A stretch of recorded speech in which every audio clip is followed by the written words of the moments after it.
presence ang God. Amo ginaginizer ko for me, it's not about being eloquent ka namin kidwali ni Pastor Mike Pero above all else is about the presence of God. Amo ginapray namon, Lord, kada Sunday nang sugata kami sa imong presence, because we can always tell pala people na it's okay, good enough. Ang balugan ni kay Ivan kagapon bala. When we serve God, we always give our best. Last Wednesday nangakit ko sa prisuhan. Kaya na-notice ko, pero may ko wala actually sa La Carlota. Because damo ko gina-precurar ng mga assignment para sa this week. Makadto ko sa Iloilo, kaya because sa bata ni Sister Maria Luz, ang magulang ni Marvin, ma-courtesy call na kami sa BGMP yung excited man to. Kaya muna pala yung mga assignment, ako nag-isilin ko sa mga ari-dere, please rise up, naka-hindi na nakaya ni Pastor Mike. Kung pwede lang ma-multiply ko akong lawas, pwede gitanig, galing kita hindi gina siya pwede. Now, may mga butang nga hindi ko maubra, nga maubra niyo. Kaya may butang nga maubra kung hindi niyo maubra. Para sa karon sa hapon, may fellowship na kita din with Emmanuel Christian Fellowship sa family ni Ephraim, because they wanted us na ma-oversee sa Sinangan Church. So, gusto ko ma-establish ang youth fellowship, kaya ang ila youth, to wala ko no youth. Kita ko man mukod Sunday, mga nanay, kag tatay lang ang nag-rise up. Dili naman niya, ang gingamit sa Lord una, mga kabataan, and then ang parents nag-follow. Pero dito sa family sang ni Ephraim nga church, ang mga nanay, kag tatay lang itong mga kabataan, wala na magsimba. Di karon first na fellowship, karon dito ito, 5 sadya, kay run out ba? Ay kung ginatilawan, din sa Ginoo, at ang pagtuo, kung we are going to willing to pay the price. Now, siningaga, ako I always pray this, kada message ang Lord is nga ikabuhi naton. Kanina present ko to ang 2 Timothy, di ba? 2 Timothy 2:15 nga abi naton pang teaching lang tong rightly dividing, but actually kin sandwich ang duwa, the way they live. You can quote verses, pero kung hindi mo siya ginakabuhi, wala siya pulos. Amen. Amen. Amo na isalin ko kanina, welcome back Marvin, bago na sabot alin sa Iloilo. Pero palakpak yung sabi. Nag-duty ito siya sa courtyard. Karon din testimony niya sa akon nga hindi siya pagbuyan sa courtyard. Courtyard is Marriott Hotel.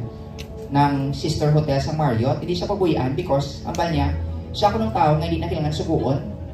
Hindi kailangan niya magpulik, mabalik di kayo na eskwela siya mo. Hindi niya kailangan suguon, so hindi siya pagbuyan. Ako man kapati ko, Marriott Hotel is a 5-star hotel. Bukod silingon, ang standard ni Marvin, pasado sa 5-star hotel. Galing ang ba niya, pag daw pa sa late, siko disiplina ako, pa sa late. May prank kayo man sanay. Iko, amo na. So, sini nga aga, ay timing man ang yagin testimony is my word today. Bago namin nagitanay, kay ginoralan ko sa mga aspirant, kaway kinapagkita agapon din. Wala ka report. Those little stuff, nga mga ginagmay, matter na mo. Di ba? Because that's how you honor your boss. Di ba? Boss, pasensya gid mali ko. Boss, pasensya gid. Because by giving notification or gina-notify mo, you honor your boss. Di ba? Now, makadto kita, ang topic natin, sini nga aga, is your calling legitimate or illegitimate? Now, ang calling, and it can be general, and it can also be specific. Remember, sa worship ko kanina, gin-remind sa akon sang God. Si Jerwin, who knows Jerwin? Disciple ni OJ nga CEO na subong. Gatagiya sang isa ka company, IT. Kabalo ka mo, ang God matahi, daw hindi mo ma-explain. Ang mga ganit palagi, ang term na suntok sa buwan. Ang move sang God, permi suntok sa buwan, mga imposible matabo, mga tayo, pero gamatabo. Jerwin graduated in Lasal. Kag kumatian yung testimony niya last December, nag-apply sa Agustin. Pero ginabalan siya, may nag-utik siya nga, to, wala di ginabato nang hindi katoliko. Ngiti, ibutang na katoliko, ang sindihan mo na guro ni Lord. Actually, okay lang man na guro, pero ang iyan ni Jerwin nga heart, daw kin kalkal. Daw kang balanggati sa papel, itinay mo ko. Daw mo na ko, no? Ga-struggle siya kay kabalo ka mo, hindi ka afford iya ginikanan, mag-eskwela sa college. Kag kabalo ka mo, ang ginubra sa iya sang tatay niya is, ga-drive na iya sang bata nga jeep. To, pag-graduate to, ari to, iyabi. Mama, nga pa nga, ano pa, nga tudloan ka mag-drive, kaya hindi ka na ka mag-eskwela college. Imagine anong impact sa imo, sa mo na, Kag ang word siya sang God, matapos ka college, tapos kintulan mo sang tatay mo, sang yabi, sang salakyan, sang jeep, kay mag-drive ka na lang. Di nagibi, sa singa, Lord, hindi bal mo sa akon, mag-graduate ko college, tapos subonggaan ko ni Papa, yabi, sang wala man na malain mag-drive, pero naga-oppose sa word sang God. Nga Lord, ang bal mo mag-graduate, ikuya college siya, so that means ma-provide ka gid. Gin-stable, gin-Jerwin, karoon gin-open door sa Agustin, pero ang condition is, dapat katoliko ka. Yan pa ni Jerwin, Lord, ano mo naman? Pabutigalan ko pala, Lord, ga-pray pa sa yung pinutig mo. Pabutiga ko, Lord, kada sulat yung katolik, hindi ko na madayin, hindi ko na katulog. Nag-contact sa struggle, kay ginakondik ka sang God. Tagibi, sige, Lord, ara na tsansa ko, basta hindi na ako matagaan, scholarship pag yun. So, sila nga, Lord, grabe, kagidya, hindi mo kikapatulugon, tani pasugtan mo lang po, muna ako ng struggle niya. Ano mo, gindala sa sang Lord sa Lasal, masosyal pag yun. Kabula ka mo din siya na-assign sa ICA, International Culinary Arts. International school na siya. And frankly speaking, ako because disciple ko si OJ, disciple ni Jerwin, hindi na si Jerwin kabalo magluto. Pero dito sa linasayan sa God, and guess what? Nakatapos sa college. And right now, he owns his own company. When Albi was still the mayor, siya IT ni Albi. Is it impossible? You are always giving God your best. I'm not gonna say ko the best na siya pero may magatag. The best na sa nagibi pa ko na kay isang pagpamanila ko. Sudyante na sa ang bag-o nga sin first 100 pesos na kinaon lang ginanon sa driver, na ginakulukot, ginapa-circle na gindol sa konsing ako ipabalon ko mo nagibi ko to mo. Ay ko to balon mo panising hindi na kuya kay basi kinangan mo pa nino bakal pansit kanton mo da. Madrive, mabiyay ko sa Manila na barko lang ko. Nagupod sa ka na doon sa sangsin niya. Now, I'm gonna challenge each one.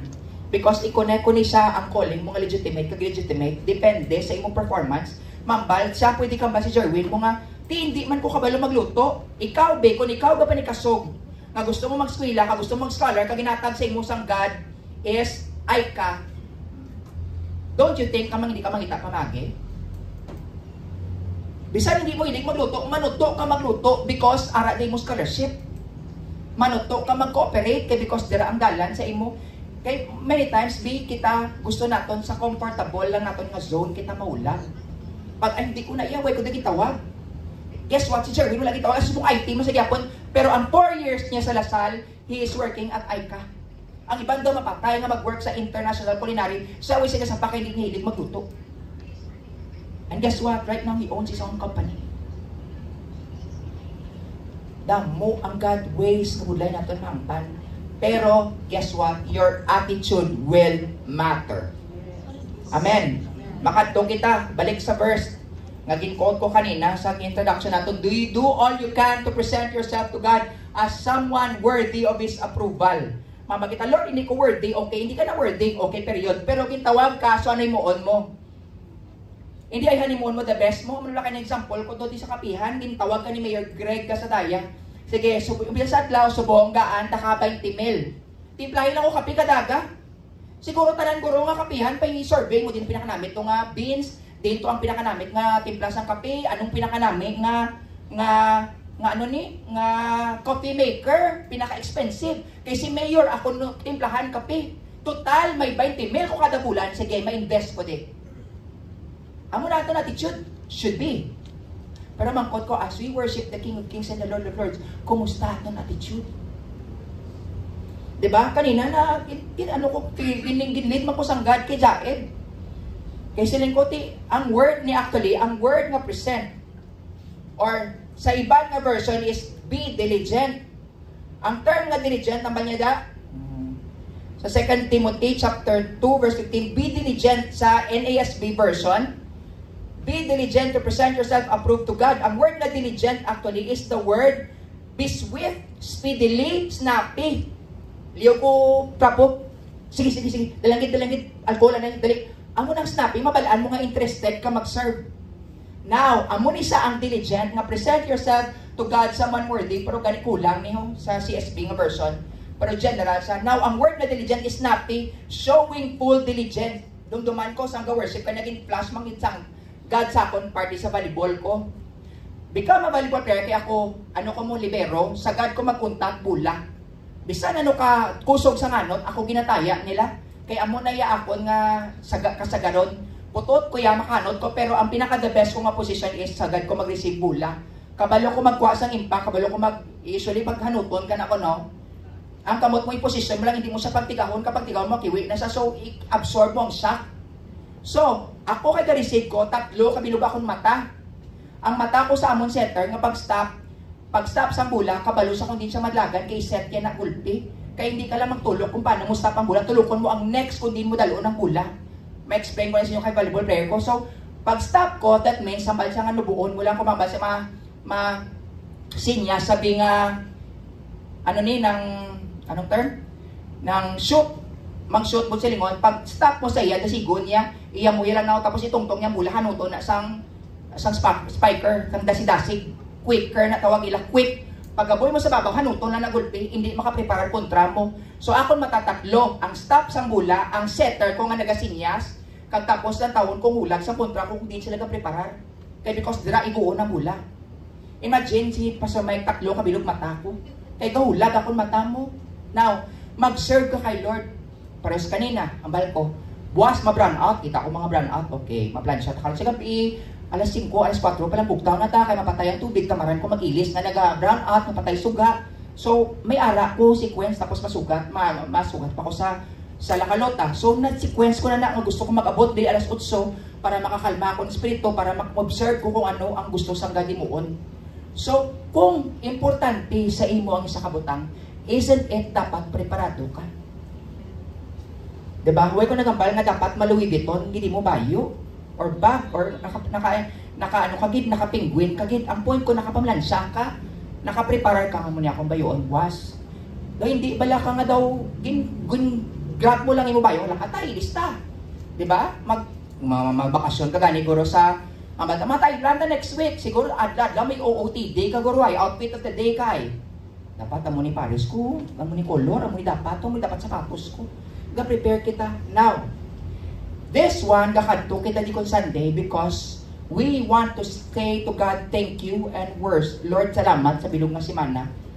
Amo na siya ang meaning sang sang diligent, speedily. Kanina gi mangkot kuway ko kabalo kung di nag-shift ang nato ng ROTC or CAT. Kay subong niya mag-about face ko, nagamo na lang ako no.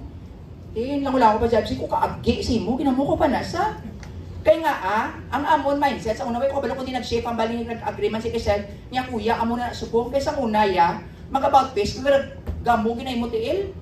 Subong hindi na. Ako gani master sergeant lang ko hindi ko official ha. Pero maglagpak na sang rifle, galagtak ga ano ginay gasnapi gina dapat.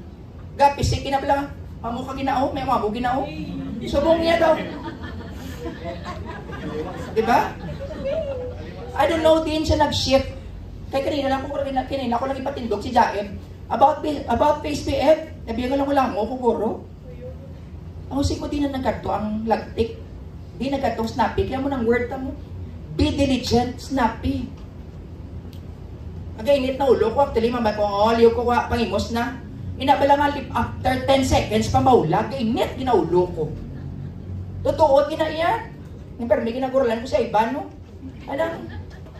Lakad na ta? Mamahon pa na sang yang iPad. Tapos may nainay, ulag. Kay, blood ko na mo. Kay, magambal gani lakat, pangimos, lakat. May magambal nga mapisik-pisik, kagid Pero inabala pagkabati mo, masunod ka dayon. Kaya nga you know what? Ang physical ne nga command is just a reflection sa imo nga immediacy sa imong pamati sa Lord. Amen. Once nagulog ang God revelation, kabalong isa pwede na madula mo. Kaya nag-worship ko, nasulat ko dayon, kay siling ko ginremind ko sang God, dumdumon mo, sang nagampang kabalibol, dumdumon mo si Jerwin. Amo nang ginatawag na diligent. Wala siya choice, kailangan niya mag-ubra sa ICA, bisa di siya kabalong magluto. At asubong, pakiputon mo sa gaan niya ka sa website, gaan niya ka sa tanan ng computer, nga whatever, nga kinanglan mo da. Pero ambot lang kung kabalo pa na siya magluto. Kaysa ICA siya ginasign ni Lord, tila 1 to sign, hindi pa kabalo, okay, dito kaya sign. Lantawon ko kung paano ka magatag sa imo the best. Amo ni mapaskwela sa imong ICA, so hindi ka mag-perform.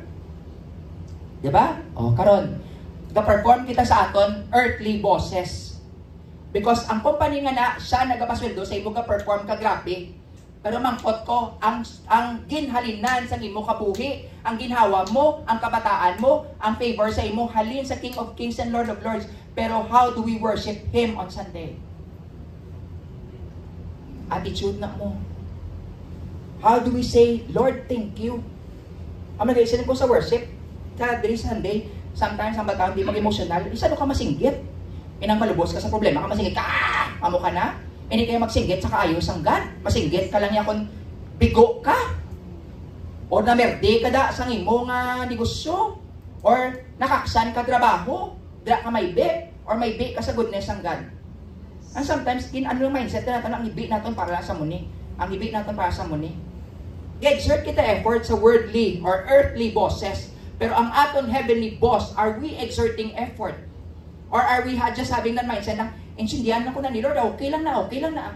Ano pa aton nga offering perme sa Lord, mga pagserbisyo naton sa iban, pagutpot, because attitude to na.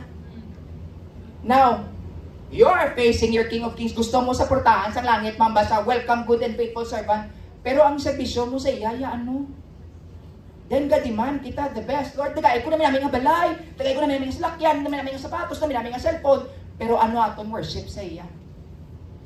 I know I have been reiterating this for these past weeks. I don't know, kaya nangakig ko sa ano mo, sa prisuhan. Praise and worship, istoryan na, ite man. Saling ko, pila pa lang ko di kasi mana na dula. Daw hindi na kamo kabalo mag-worship. Gusto na, ikaw magagwa lang kamo di para sa GCTA nyo. Ang GCTA mo na ginagamit nila lang nga, kung ga-10 ka da, may 5 points ka. Tapos kung mapukpukan sila 10 years, ang tanan ng GCTA na minus na sa ila nga 10 years. Amo na ang ga-attend na sila sa tanan ng activities na nila. Eh kung hindi lang ko gusto nga ma-attend lang ang mga ano kamo because ng GCTA nyo. Pero respetuhon nyo man. Eh hindi nga Merkulis naman no, balikan ko sila nga balo ko ang wala gana, kang mabalaan ko din nga gabang nga wala ga kutso-kutso ka pasudlon dagit kaya. No, ang akong point is this. I will teach people to honor God.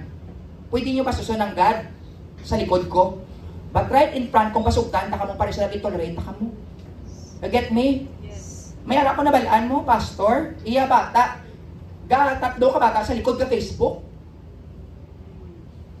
Gusto mo, respetuhin mo, tatay nga pastor, pero kamo nga kabataan, right there and then, binabastos ninyo, amay. How else can they respect your father? Get me? Get me? Matawag nyo ko disciplinarian, pero ang point ko is, hindi lang yan sa tubang ko. Amo na akong point mo. Wala mong gambal nga, mapasagsag, mapano kita, the best kita. Pero ang point ko is, ang ginaalagahan natin si Lord. Amen. Try attend meeting sa CEO mo kag tulugi, sa lang taon kung di ka ma-terminate. But then many of us, when it comes to the Word of God, we take it for granted. Pati yung prayer nato ng Barkos ang Friday, opportunity mo ni mag-pray. Buksingon opportunity mo ni mag-istorya sa God. Na maka-enter ka sa presya nga Lord, istorya na ita. May mga ano ko bala, wala bugas sa balay mo na. Pero ina aga-pray kang gababugtoy ka, hindi ka na lang mag-attend prayer meeting. Amen. Kaya because we take for granted, abi naton religious activity, nga, Lord, salamat gid Lord. Dudumalo na mo ko amen. Pero wala siya intimacy. As if you're not talking to God, the one who died for you, the one who loves you. Sige, try ka storya sa iloy mo bala. Kagapon nagbasa ako sang isa ka, naglabay lang sa akon wall. Ang isa ka bata, ang nagambasa kay nanay niya, may, hindi ka mapadalaan man allotment, kay ako naman. Kita ko to sa detail, nga siya nagpaskwela sa kanyang utod. Karon ang duwa niya kautod, nag-graduate ng asawa, gulpi, naglaing guro ya buot, nga way kadumdum ang duwa niya kautod, nga magulig sa mga younger, na ofensya, sige ma, ako naman nanay, kada wala mong pakila mga tao, pag amoy na, si mama yung napatay.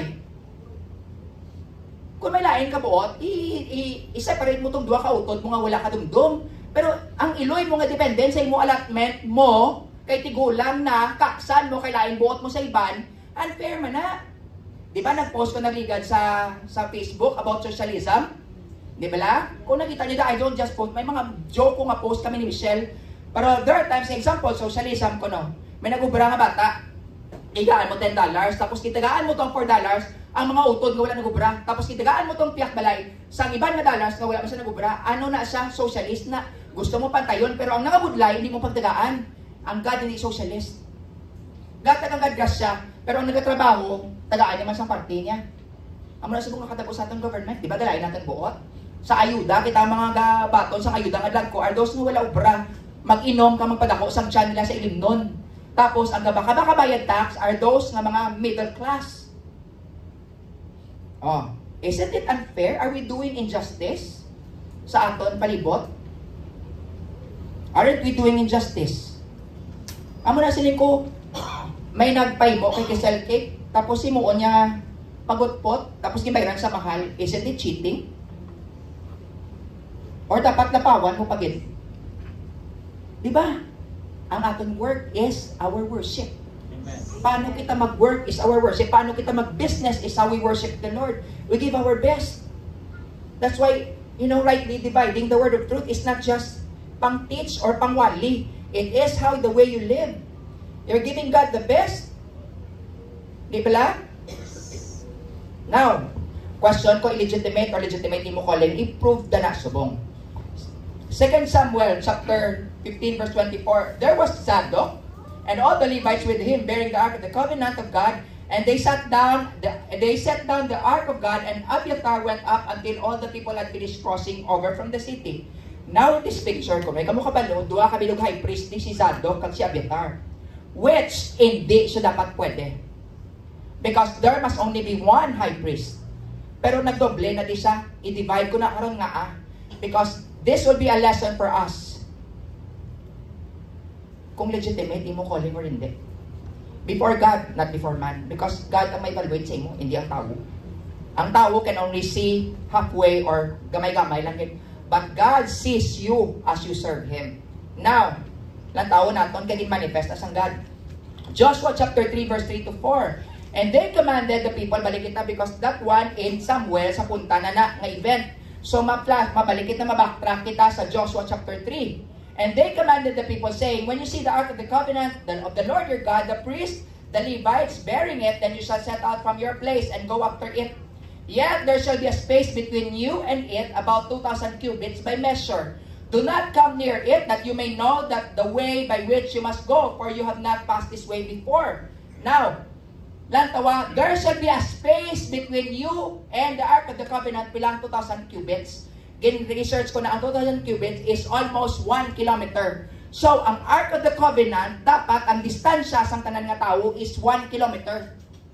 Na ma-question kung nga may time nga pagtumba sa ark of the covenant, ginsalo ni Uza, kagin patay sang God si Uza, nga in the first place, galit nabutang kabalo tanan nga pare sang rules sa Ark of the Covenant. In short, tanan nga tawo palayo kamo sa Ark of the Covenant 1 kilometer away. Paunahan yung Ark of the Covenant. So, kabalo sila sa protocol, sa presence ng God. Kaya hindi pwede na i-compromise. That's why din-prove din sa God nga magtandog sa presence ko, patyon ko. Because kinangganan ni Lord i-manifest. In short, si Uza, kalang tanan dito, they know God's instruction but they did not obey it. And what made you think sa sininga life, di ba? Ang seaman, may mga instruction kaya hindi may kakapatay sa barko. Not palong instruction, ginhanot sang kadina, ginhanot sang kabilya. Kaya because wala na sunod instruction, nahulugan, wala kalo, napatay. Kaya sinusala, ikaw, kaya wala ka nasunod sa instruction. That's why kabalo kita magsunod sa instruction sang God sa aton life. Ang simple na obedience natin kada adlaw. It matters in your walk with the Lord if you honor Him or hindi. Diba? Ako gabad, trip ko lang once may subo ko sa mga bata para sa ila, kita man on time ka, dapat amo ka ni, dapat yatag mo the best. Pag wala nila gisunod, kaangay nila, wala nila gina-honor akon word. But silingon, hindi ko nila Kuya Mike. Nagmarka din na sa akon sa pastor ko, sa orphanage. Ang banya, hindi mo ko pagtagon pastor kung hindi mo ko masunod. Same ang quote ni Jesus, why do you call me Lord, Lord, when you have not do the will of my Father?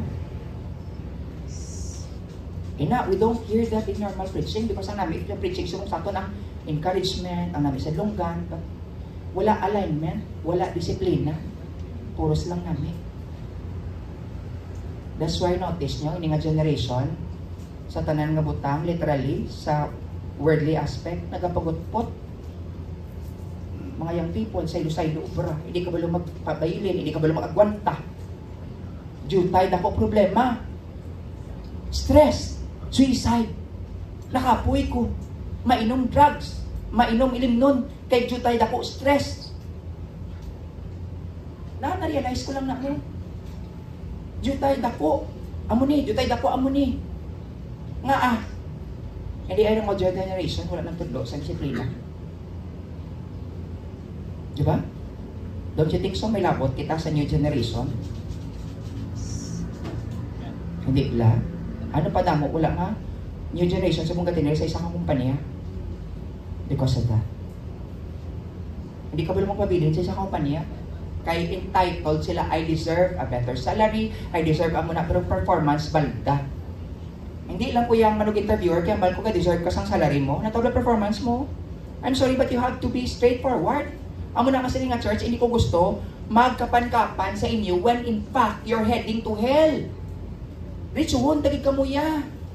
Why? Akon sa labton, kung mapepierno, kamuha na I'm saying, ay okay lang na, palangga ka ni Lord. Tapos dagig yung impyerno, kagali, sino balikan mo? Ako Sino balikan sang Lord? Ako. I'd rather make enemies with man kaysa sa anggad mo kontra ko, di ba? Kabalo kang masarurot na sa, ngaway mo kinabalan, kinakulbaan ka ko ng balon niya. Hindi ba? Amen. Ano atong bottom line? Eternity, di ba? So, amula na akong purpose, laygay ko, correct ko for eternity purposes, not for anyone's purposes. Kay Lord man lang, di ba? Amen. So, kung gahatag ka the best sa imo earthly boss, nga hindi ka mangatag kay God sa earthly, sang the best mo. Di ba la? O, 2,000 cubits, 1 kilometers away. Next slide. And Joshua said to the people, sanctify yourselves, for tomorrow the Lord will do wonders among you. Sa gunso niya, then Joshua spoke to the priests, saying, take up the ark of the covenant and cross over before the people. Say, they took up the ark of the covenant and went before the people. Now, ang word na sanctify, para may tanim mamatian. Holy, be separated, pero, ginchap-chap ko dire so that you will see. The word sanctify, ginisert ko sa Hebrew word, ang meaning niya is, to be set apart, dedicated, and prepared for God's purposes. Na-preparar ka. Example, kung doktor ka, hindi man pwede wala ka stethoscope. Hindi man pwede wala ka ballpen. Di ba la? Maluto ka. Hindi man pwede nga wala ka sang gasol. Hindi man pwede nga wala ka sang frying pan. Di ba la? So, preparado ka, kay kabalo ka, nga muna yung assignment. So, you prepare, you dedicate. Siyempre, ang imong frying pan, wala mong ginapakanan sa imong ido. Kay sanctified na siya, di ba? Set apart na. Another one. To leave behind daily routines. Amo na nga ang Sunday. Sa muli ko lang, sa muna, ang balkol, di ba? Wala ko lang po. Sunday, amo na. Pero gadugay ang pasang God. Ang Sabbath day is mine. Set apart for me. So we live behind daily routines. By telling God, Lord, subong, ikaw akong quality time. No, you just don't go to church. Sabbath day. The whole day. Magpungko da, magmuni-muni, worship song, or whatever, just one day. Hatag mo, di ba? Yung duman ko, ang gina-advisean ko nga CEO, every Monday, kapanaog sa from Antipolo, kapanaog sa Ortigas, just to spend time with his mom, kaya mom niya tigulang na. Isa lang na kadlaw, hindi na ako na makompromise. Pwede na madublihan, 2 kadlaw sa isa kasimana, pero hindi niya mabatas, kinapatay na yung father, so si nanay niya lang kagangyaya dito, nga nag-rent sa kondo, nagbakal kondo, so siling niya, manaog ko kada Lunes because that's my time with my mom. Whatever, namuon nila malantaw, sine, makulubaliskad, may storya, mga pe, basta si mama ako nupod. Now, ang question ko, ano ang iyan ni Lord? We spend time with our husband, with our wives, with our children. Diin ang time ni Lord. We spend time with our school, with our studies, para magtaas ang ranggo. Pero diin ang iyan ni Lord. Katapos permi si Lord, tabi? Lord, salasan ka lang, Lord. Sabra ka lang, Lord. Isn't it unfair? And then every time may problema, kasi ka palagyo. Di ba lang unfair? But most of our preachers will tell you, okay lang na, God loves you, God has grace, God has mercy. So much so that people has become dishonoring towards God. Tanan, pwede mo i-compromise. Ay, tanan, hindi mo ma-compromise. Ang boss mo, may meeting ko, biya mo ko na, pero kay Lord, sige lang. I realize it, that's your way of honoring God. Para i-set aside distraction. Tanan, yung mga Facebook mo tanan, yung mga scroll mo I don't want scrolling. Not because of me, but because that's how you honor the Word of God. Bisan gani pwede ko katulog sa akong pag imong pangunaw na galagaw, it's already dishonoring God. Hindi ba lang, may storya mo, spend time ko sa tao, tapos galagaw, yung pangunaw na, kambal kapuli na lang ta, gano'n patadi. Hindi ba lang? Oh. Anything ritually or spiritually impure, anything nga nag-distract sa imo, I bet, maglantaw ka mo sini, nga minami, sa mga Avengers, duduman ko to ang endgame, nga nag 24 hours ang sinihan, endgame to, di ba? Oh. May nga ganit bit-bit, ganit isang butilya, ilian niya, kaya gusto ma-miss ang ginalantaw niya. Because that's how you don't want to miss anything good. Pero ang kay Lord, yeah. Indugan, kapihan, nagawan, balikan, mag-devotion, sabat text. Diba? Pero sa work mo, hindi ka ma-disturb mo. Kaya nga, mapalpak ka na makaksan ka, bro. Aren't we treating God with dishonor? Oh. Sa school niya, hindi ko mag-absent. Kaya nga, garaga, padalagan ka, magna cum laude. Sa negosyo, sa trabaho mo, hindi ka pwede mag-absent. Kaya galagas ka promotion. Di nang kay Lord. Now, I'm not talking to those nga naga 1 week duty, 1 week off. In yun na your job sa government. But then, go spend time with the Lord. When you can. Another one. Sanctify also means often involve physical acts. Muna ganun ka, prepare ka sa bayo mo the day before. May kabalo ka ma-brown out. Ano pag ida? Washing of clothes, bathing, avoiding contacts with anything unclean. Ang muna ginobra sa mga pare sa una. Hindi sila pwede ka storya nga mag-higo sa imong pangunaw na. So ako yung make sure ko ginangay hindi ko madula sa focus ko sa wali. Kaya pabati ko na Lord, ano pag itwaligwas at pag itugang mo. That's why I don't wanna be distracted. Kung may paobra ang God siya manamatag, grace niya, hindi ka ma-distract. Pero kung di yan nag-ipaobra sa imo, ma-distract ka gid. Ang basang Lord ko, kung nag-ipaobra sa imo, kinobra mo. Another one, an external cleansing, being symbolic, araw confessing sin, preparado. Kung kabalo ka mo, di ba? In-quote ko na sa Proverbs. The preparation of the heart belongs to man, but the answer of the tongue is from the Lord. Nga sabton ka, kagisurihan ka ni Lord, kung hindi ka man ready, mamati. Amo na mapiyaran ko mga kabataan, once ikatatlo ko review, kag wala ginasunod, but silimon, hindi siya ready, mamati. And therefore, hindi na ka pagsuryahon. I will wait until mabuklan ka. Because sometimes, you have to allow people to realize ano nadula nila because sometimes they can abuse it. Kabalo ka mo ang grace ng God, kung maabuso niyo, ikwao na sang God, magkalabulakbol, di ka magkalabuklan, di ka mo. But that doesn't mean that God is gracious, abusaran niyo. Amen. Amen. Ngitagaan ka ni Lord, ang point ko da, amo ni gani, that's why probably you may see me this. Passionate per me sa wali, kay nga ang akong per hugot, personal ko pa lang, ginluwas na ko nga manugiwit ko, agi pa ko, ginluwas na ko ni Lord, gitagaan niya pa ko opportunity nga makatudlo man sa iban, hindi ko pang ipagkatag the best ko. Diba? God is giving you the chance to bring people closer to Him. Ano ganyan? Ba ni John the Baptist? Even I am not worthy sa pagigot sa niya sandas. Higdanay lang na sandas, hindi pa worthy si John the Baptist. Kita gintawag, kita magserbisyo, ginapagutpot pa naton. Ginapatawag kita ni Lord, okay, mas istorya ta, malabing-labing ta sa presence ko. Ay Lord, karon lang busy ko. Is that how you react to the King of Kings, who's the source of your everything? Gaybi ko na mo. There was one time na nagibigi ko na. Kaya because ang Lord na istorya sa akon, naidlaw na ko si mo. Dila gidanay. Naidlaw mo ko sa Bible mo. Kaya gali, I was becoming religious already. Ano lang ka, prepare ka magkaon, naman ako siya, pero wala ka connection sa imo heart. Ang dati ko sa una, mamapungko na sa mo, mamala sa nga, noite, ano, may miga ka na, may naluyagan ka de, sulod ko dayon sa presence sa father ko. Gambala sa okay, toon ka, mani-mani may ara na sa gina-rules, stick to akong father mo. Pero magabot sang time, nang manilagan ka na da, mo ko dayon, but silingon, gasulod sa intimacy sa akon, manilagan ka da, may gusto ka pangalagan, ano ginaglan mo? Lain ding personal, kaysa religious naton. You know, ako na-realize, so ginapag-advise ko kay Adele sa first kong abing kasal, gintaan ko sa God revelation, I don't have wife, pero revelation is, when you stop being intimate to your partner, to your wife, to your husband, poros na lang diferensya makita mo. Ang lagi pakita sa God sa akon.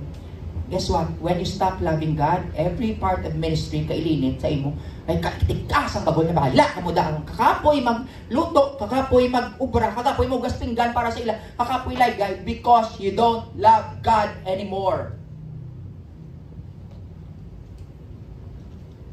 Naistorya ko ganyan ni nagligan.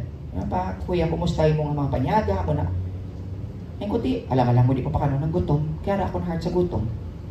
Alam na tulukon mo na, pangitaan ko na kumagi eh. Because you love. You serve God. Di ba mga ginikanan?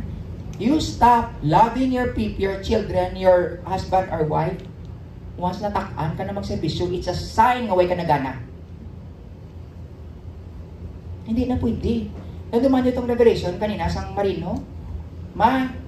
Ayoko na magbigay man ng allotment, sarili ko muna. Oh. Gulpin lang sarili ka muna, ang kabalo kang iloy mo dependent sa imo. Magipatako ka man sa iloy mo. Anay sa nga imo opportunity, magsagot sa iloy mo ka hindi na nakahula, hindi nakatrabaho, hindi ka mag-extend. Kay bukat sa imo iloy, young people, you don't do that. Kasi muna sang hindi ka kauli, sang buli mo ginaulihan ka. Sang wala kayo nagkaon, ginkamangan ka sang iloy mo, kag sang amay mo para makakaon ka. Don't be ungrateful. Diba? And sometimes we have become ungrateful to God. Eternals, I challenge you. Hindi ko na mga vlog nga bata. Pero hindi ko kagwanta nga matulog sila wala pagkaon. Because of my love for the Lord. Subong sa mga tatay, subong pinabayaan nila mga kabataan. May man makakaon, may man hindi. Diba? Now, we are here in the ministry. We go extra mile. Palangga, tamang si Lord. How do you honor God is how you work, how you take good care of your family, how you take good care of your finances, how you handle your finances is the way you honor God. Amo na mahal ko sa mga kabataan, hindi kamo magbinotig, hindi nyo pag-usikan ang allowance nyo nga blessing sa God. Kaya nga, you are dishonoring God. Ditandong ko na lang, hindi mo parinti para sagudon ka. Tapos, butigan mo, tuntuhon mo. Do you think hindi napagod sa God? Amo na, I tell them to be truthful sa ilang ginabatong nga allowance. Good thing na develop ko. Ako ba pamangkot mo, di nagkantong mo, wala ko ba pamangkot? Because I trust the Lord nga, kasi kung bal ko hindi na ko yung magdita mo bantayan tanan. Pero ang bal ko, Lord, kung mayari diri nga, being irresponsible, expose it to make it cut off ko. Namudamo na ni sila mo. That's why gabog ko sa prophetic because si ko, Lord, hindi ko na sila mabantayan. Ang gamay nila nga lagtik, mabalaan ko mo. Because God is watching them. I cannot watch them bisan 24 hours, hindi ko kaya. Pila na sila kabilog. Kag mabalaan ko na, that the Lord will move, the Lord will bring favor. Kaya nga gakusak loob may mga tao nga nagaka-burden sa ilang hatugang, may balon ka na, may balon ka because butsingon kita sang God.